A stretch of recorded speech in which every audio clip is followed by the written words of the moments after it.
Hello, it's RF Aviation Modelling here with my first video in quite a while now. Blooming not had time. If you saw on my channel then okay, but yeah. And I've been going on about this for quite some time, so I thought I'd do a video of the Hawker Fury 1/48 scale from Airfix. It's quite I haven't been able to do an in-box review because I didn't have the channel running when I bought this one. I didn't have the channel running when I bought all of this lot, or any of that lot over there, but yeah. So, I've finished the model. It's down here. It's actually quite dusty. Need to give it a clean. It's been sat on my windowsill for a few weeks now. I'll come on to that later, but for now, let's just have a look on the box. It's got nice box art. Bought it from Model Zone for £9.99, reduced from £14.99. It gives you two options to build.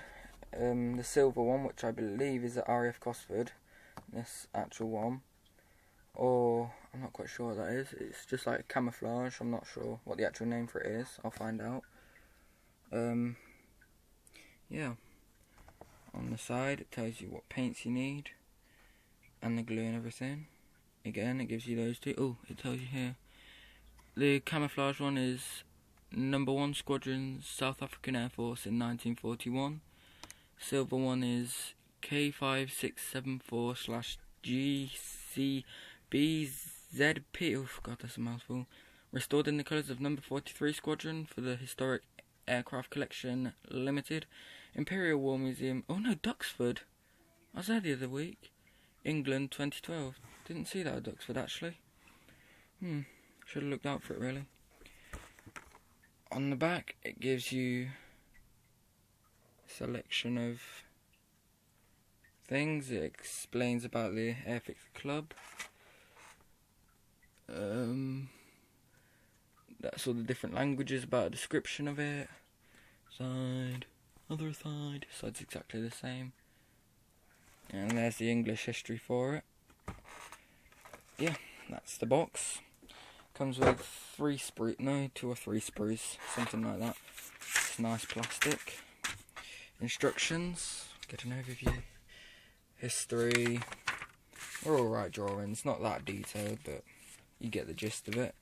It gives you the option to build well, it doesn't give you the option. You build a little engine that fits under a bonnet. This big fold out sheet like that. They're alright. They give you descriptions and all of that. And on here is the decaling thing. It comes in colour, happy Zach, but I didn't really need colour because the whole thing was just painted silver for me. Camouflage one. So yeah. Paints, it says you use 2 different, silver and aluminium, but I just use silver over the whole thing because, oh, throw the instructions somewhere. If you look at the actual model, I keep breaking the little spar across there. It doesn't really, you can tell a bit of difference, like that's a bit lighter than that. Oh, press down on the wire. Yeah, it's a bit lighter because the plastic's a bluey grey colour. So all I did was give it 1 coat on here, well 1 or 2, because it bubbles, or it's not very good paint to paint on here with, but yeah.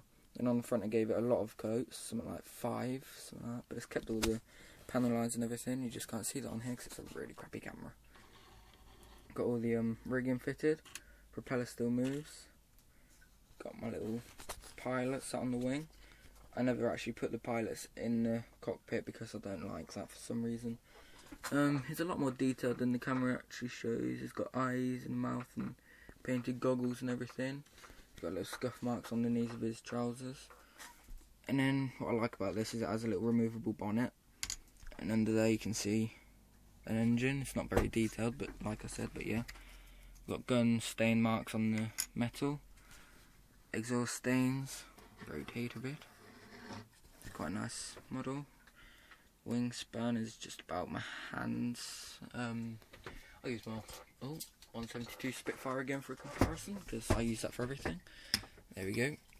172 Spit against this.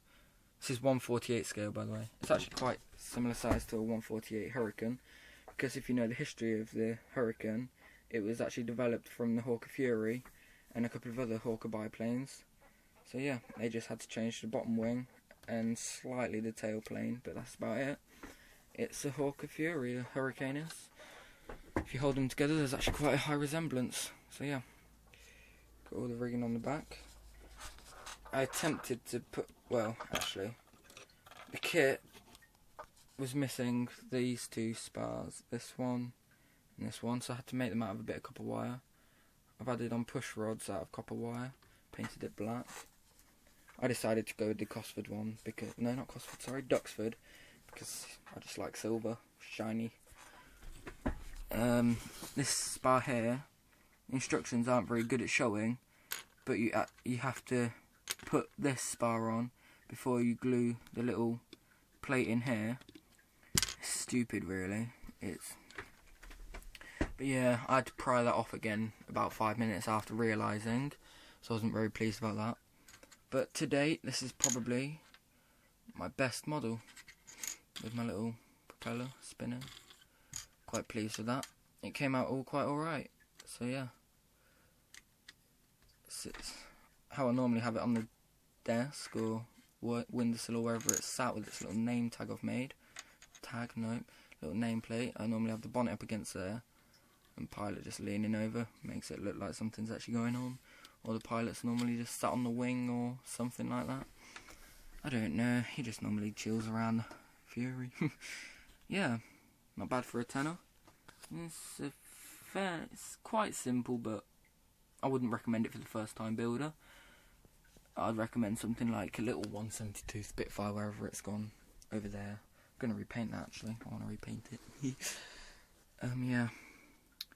What else do I need to do?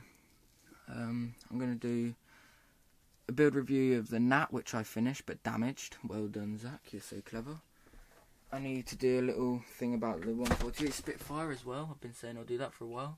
Sat on a rack because I damaged the landing gear and some of the paint on the other side's drying. Oh, also, I was trying to find a 172 Dambusters Lancaster because the 70th anniversary has just passed. I thought it'd be quite nice to do. Too expensive, but yeah, I'll find one eventually, even though it's after the anniversary now. Been watching Dambusters all day. Got the tune stuck in my head.